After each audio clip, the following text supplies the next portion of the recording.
झारखंड में इस बार भारतीय जनता पार्टी को उम्मीद से ज्यादा सीटें आने की संभावना है।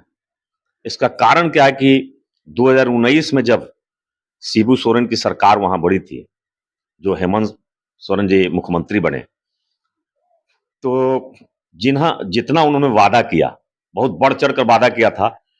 मैं तो आज उनका देख रहा हूं कि उन्होंने उसमें मुश्किल से 5% वादों को पूरा किया। 95% उनका वादा पूरी तरह से जमीन पर उतरा ही नहीं, फेलियर हो गया। तो अब वहां की झारखंड की जनता उनसे हिसाब लेगी। अब तो चुनाव के माध्यम से जनता इस बार उन्हें इसका बदला चुकाना होगा। सबसे पहले उन्होंने घोषणा की थी कि 2019 में जब सरकार बने तो पहला उन्होंने युवाओं को रोजगार के मामले में भी झूठ बोला। 2 साल के अंदर जितने भी रिक्त पद थे उनको उन्होंने भरने का वादा किया था, वो पूरी तरह से फेलियर हो गए। आज भी लाखों पद वहां खाली हैं। दूसरा, उन्होंने नौकरी नहीं देने के एवज में स्नातक और स्नातकोत्तर को 5,000 और 7,000 प्रति माह देने का वादा किया था, वो भी उनका फेल हो गया। उसमें भी वो अमली जामा नहीं पहना पाए। हर प्रखंड में नशा मुक्ति केंद्र खोलने का झामुमो का वादा आज भी फलीभूत नहीं हो पाया है। चौथा, लड़कियों के लिए प्राथमिक से लेकर पीएचडी तक की सारी शिक्षा मुफ्त करने का उन्होंने वादा किया था, उनका घोषणा पत्र निकाल के देख ले, वो भी फेल हो गया।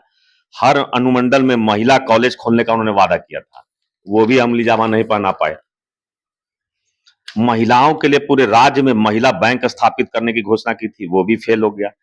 3 साल से कम उम्र वाले बच्चों की महिला जो श्रमिक हैं उनके लिए 15% अधिक मजदूरी का उन्होंने वादा किया था, वो भी अमली जामा नहीं पहना पाए। गरीब परिवार की महिलाओं के लिए 2,000 रुपए प्रति माह देने का वादा किया था, वो भी नहीं हो पाया। 3 लाख की आबादी पर एक महिला थाना खोलने 72,000 प्रति माह हर परिवार को देने का वादा भी अधूरा रह गया। जन वितरण प्रणाली में भी कई तरह की सामानों को उन्होंने जोड़ने की घोषणा की थी कि सरसों तेल, चाय पत्ती, साबुन सब हम जन वितरण दुकान के माध्यम से देंगे, वो भी अमली जामा वो नहीं पहना पाए।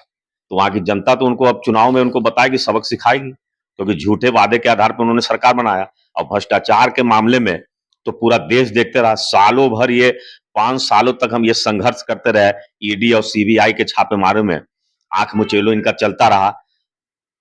अरबों रुपए की जो है बरामदगी हुई, तो भ्रष्टाचार की खुली दुकान वहां खुली थी। स्वयं मुख्यमंत्री खुद एक खनन पट्टे के मामले में जेल यात्रा पर गए, उन्हें इस्तीफा तक देना पड़ा। तो भ्रष्टाचार के मामले में तो ये पूरी तरह से पूरा हिंदुस्तान इनकी जो है कालगुजारी को देख रहा है।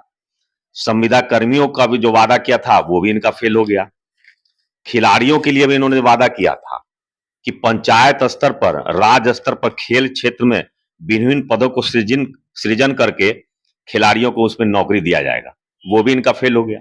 तो पूरी तरह से हर सेक्टर में ये फेल हुए हैं झारखंड में। तो अब तो झारखंड की जनता को अब 5 साल के बाद, उन्होंने 5 साल तो किसी तरह से बर्दाश्त किया, अब 5 साल के बाद अब उनके पास बदला लेने का मौका है। और लोकतंत्र में वोट के माध्यम से जनता इनको सबक सिखाएगी, क्योंकि ये 5 साल जो पैसा कमाने में व्यस्त रहे, जेल यात्रा में व्यस्त रहे, इनके भ्रष्टाचारी मंत्री और मुख्यमंत्री तक इस्तीफा दे रहे हैं, फिर से शपथ ले रहे हैं। तो सारे भ्रष्टाचारी मिलकर झारखंड को इन्होंने बर्बाद कर दिया। ये झारखंड हमारे खनन के मामले में, माइंस के मामले में हिंदुस्तान का सिरमौर राज्य है। ये तो अन्य राज्यों के लिए जितना इसके पास रेवेन्यू है उतना तो किसी राज्य के पास नहीं होता है। लेकिन सर ये कह रहे हैं विपक्ष वाले, कांग्रेस प्लस झारखंड वाले, कि मुख्यमंत्री को फंसा करके जेल भेजा गया ताकि इमेज डैमेज हो, और भाजपा की रणनीति रही, जैसे ही चुनाव आता है जेल में डाल देते हैं, फंसाते हैं। ये पहला राज्य है जहां मुख्यमंत्री स्वयं अपने नाम पर कोई माइंस अलॉट करवा लेता हो।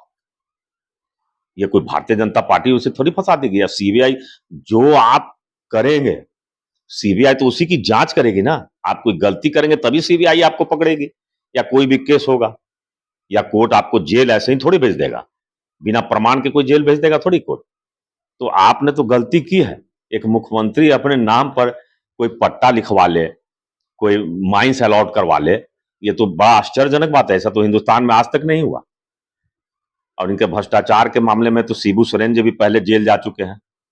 आपने देखा नरसिम्हा राव जी की सरकार के समय में क्या क्या हुआ था।